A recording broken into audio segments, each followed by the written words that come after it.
Hey everyone, and welcome back to my channel. So today I have another acrylic design set to show you, and I'm doing this on my FX4 practice hand. So this set was inspired by the water decals that I'm going to use later on in the set. Okay, so into the video. So I've placed a bead of yellow acrylic down and I'm just pulling that towards the free edge. This particular yellow is Dandelion Dreams from Glitterama, but as usual I will leave all of the products I have used in the description box below with the links to where you can get them from, etc. So do check that out just in case there's anything I miss in the video. So then I'm just placing another bead down and blending the back of it out a little bit more, as this now is going to be a ombre. And these colours are strength powders from Glitterama, so even though they are coloured, they are completely fine to use on their own. You don't need to cap them. However, when doing an ombre, I usually like to only cap the blend, so I try to build up as most of the structure I can and just pop a little bit of clear acrylic over the blend. So now I've done that, I'm just going to leave that to set, and then on this now I'm going to be doing some colour blocking, except for I'm just basically blocking off this section and then going to be using the decal I mentioned earlier.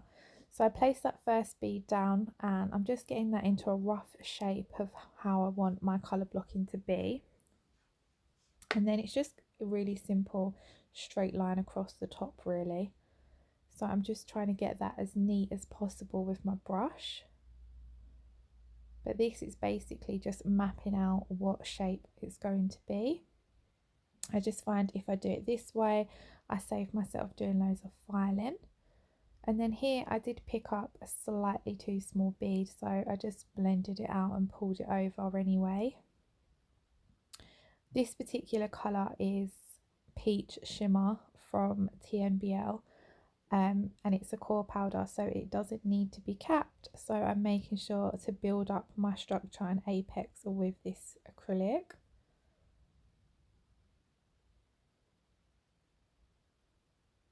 So I'm just making sure to feather that down, as you do want the wall of your acrylic to be the same height all the way around. And then I just come in with another small bead just to build it up ever so slightly.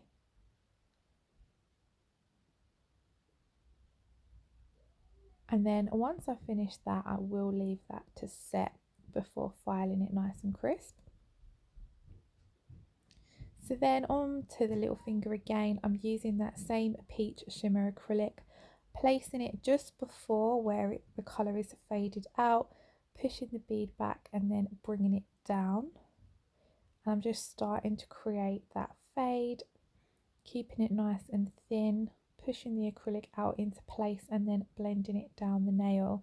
This is a highly pigmented nude colour, so it did cover, you know, it blended out really well actually, but it's very opaque basically. I'm really struggling to get the right words out again today. So as you can see, I'm just pulling that down the nail, but when I feel that it's overtaking the yellow, I just swipe some away, and then I do come in with a bit more yellow just to create more of a perfect fade. So here, as you can see, just because I want that yellow to be nice and vibrant, I'm just placing that at the tip and blending it back. So I would now leave that to set, as I will just cap, like I said, cap the blend at the end. So onto the pointer finger. I didn't know what to do on this now, to be honest. So I come in first of all and I was going to do a full yellow nail, and then I just thought, no, I wasn't really feeling that. So I then thought I would do a glitter fade. So I've placed that cuticle bead down and I'm getting that nice and neat, and then I was going to come in with another bead of acrylic so that the natural nail bed is completely covered, and then do the glitter fade, but then I changed my mind about that and decided to go for a marble tip with some glitter.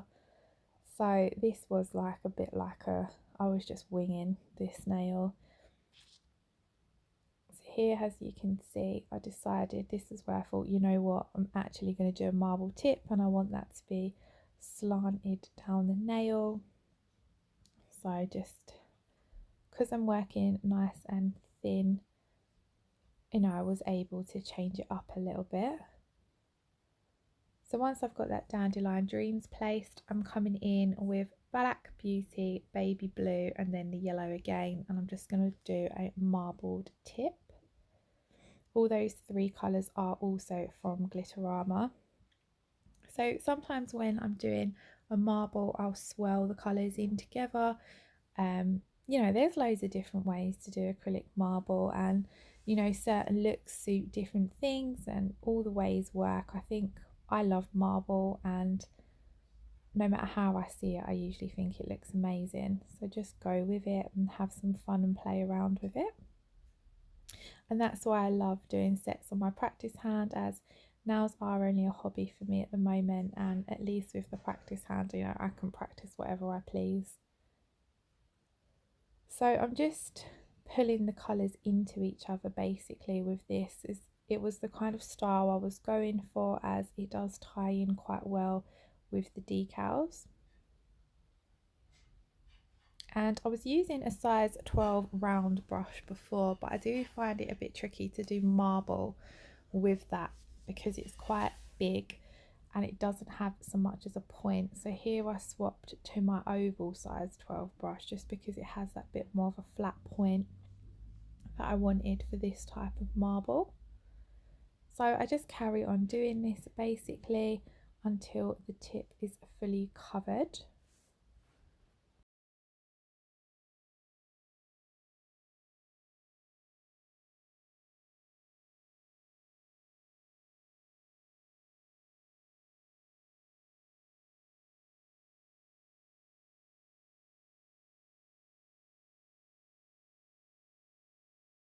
And then I'm going to use some copper glitter.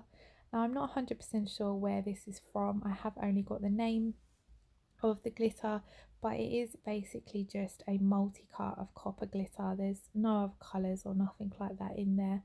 It's just this one copper colour, but I felt like it tied in really nicely with this set.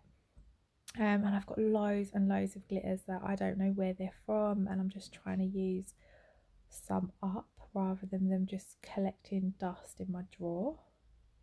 So I've just picked that up with a small bead of clear acrylic, and I'm just sort of breaking up basically where the yellow ends and the marble starts, just creating a little glitter swoosh. And then obviously I will have to cap that whole nail in clear acrylic to protect the glitter and the marble effect.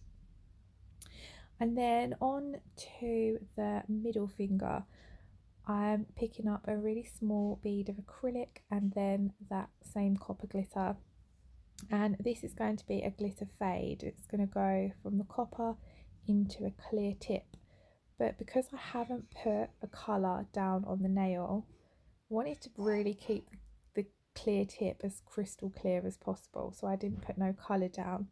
So that's why I'm just working in really small wet beads to get that cuticle and sidewall area as neat as possible, because I haven't done it with the coloured acrylic. So I'm just showing that, you know, if you use small beads and take your time, then you can get that all nice and neat. So I wanted it to be completely full coverage with the glitter on the nail bed area, and then I'm just fading that down until I get to the tip edge, sorry, the free edge, not the tip edge, the free edge, until that, oh, I've lost my train of thought now. I'm basically fading the glitter down towards the free edge, but trying to keep that free edge nice and crystal clear. I got there in the end. It's been Bank Holiday Monday here yesterday. So today's Tuesday when I'm recording this, but I probably won't pop it up on my channel till Wednesday. So yeah, it was bank holiday Monday and I went away for the weekend and I've come back and I just feel like, oh, I can't even speak. Like, it's just, I'm absolutely exhausted, but I thought I would sit down and get this voiceover done so I can get the video out on my channel. So off camera I went and capped those 3 nails just so no dust settles on them whilst I'm filing this now. And then I'm just coming in and just filing this line nice and crisp. So I'm using a 100 grit file to do that. And all my hand files, as I've said in previous videos, are from Femme Fatale nails, as they are my absolute favourite files to use. So I'm just making sure to push that straight up against the acrylic to create that nice crisp line. And then I'm just coming in and making sure you remove all that dust, as you don't want none to settle in your acrylic. And then I just felt like my tip area was, you know, it was really thin, and I'm placing a decal on it and I want the decal to be nicely sandwiched in. So I just put another thin layer of acrylic over that, basically so it helps when I file the set down for a redesign. So then those were the decals and they are from Charlie's Nail Art. If you use code ENA10 you can save 10% off them. So when I'm applying larger size decals I like to use some base coat. So I'm just applying a thin layer of that Kiki London base coat and then I'm coming in and placing the water slide down onto the nail. I'm just using my tweezers and my fingers just to get that all nice and, you know, nice and smooth, getting all those crinkles out. I find it a lot easier to do this when you use the base coat underneath. It just gives you that bit more working time, and then once you have got it perfect you can cure it in your lamp and then you know that it's all set in place. So you can trim the excess off after you've cured it, but for some reason I went in and just did it now anyway. I think it's because I was just trying to get some of the wrinkles at the sides out. So then I popped that into cure for 60 seconds. I'm just giving it another tidy up. I do like to faff around. And then I'm going to come in and cap that area in clear acrylic. So I just left this in to show that the decal didn't change in any way by capping it in clear acrylic. I know some people, I've heard them say that, you know, when they cap them the colour washes away and things like that on the decals. But these particular ones from Charlie's Nail Art, I have no problem capping them in clear acrylic. As you can see, none of the colour has washed away. The acrylic hasn't, you know, done anything to have a negative effect on them or anything. It looks really well. So I'm just going to continue to cap that and build up the free edge area a little bit. It doesn't matter too much if your clear goes over the nude colour because you are going to file it all into shape anyway. Just taking off any excess. So then off camera I went and filed them and buffed them all into shape, and also give my hand a good scrub in some warm salty water. Warm soapy water, not salty water. Like I said, I cannot speak today. And then I'm coming in and top coating. So I'm top coating with the Premier Gel No Wipe top coat, and then I will basically top coat all of the nails and then pop them into cure for 60 seconds, and then that is the end of the set. I have left a little clip and picture at the end for you to see the full finished result. So I hope you enjoyed this set. It was a lot of fun to do and it was a little different again for me. So if you have enjoyed it, please let me know what you think in the comments section below and give the video a thumbs up. I have absolutely loved reading some of the comments I've received recently. It's really nice to know that people enjoy the videos I make. And yeah, I shall see you all again soon. If you aren't already subscribed to my channel, I would absolutely love it if you did. Thanks for watching. Bye bye.